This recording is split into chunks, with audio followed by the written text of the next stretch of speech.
सबळ पुरावे नसल्यानं मालेगाव बॉम्बस्फोटातले आरोपी निर्दोष असल्याचं जाहीर करण्यात आलं आणि कोर्टाच्या या निर्णयाचं स्वागत असल्याचं उपमुख्यमंत्री एकनाथ शिंदे यांनी म्हटलंय।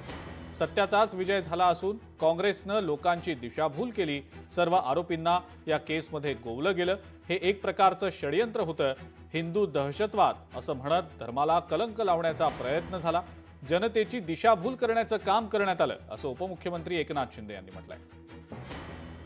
17 वर्षानंतर का होईना पण सच्चाईचा विजय झालेला आहे आणि या लोकांना कोर्टाने निर्दोष ठरवलंय।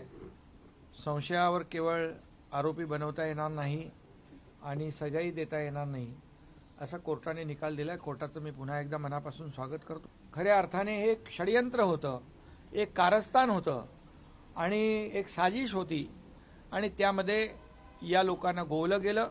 परंतु जे लोक भगवा आतंकवाद, भगवा दहशतवाद म्हणाले त्याला न्यायालयाने एक करारा जवाब, एक चांगली मोठी चपराक आजच्या निर्णयाने दिलेली आहे।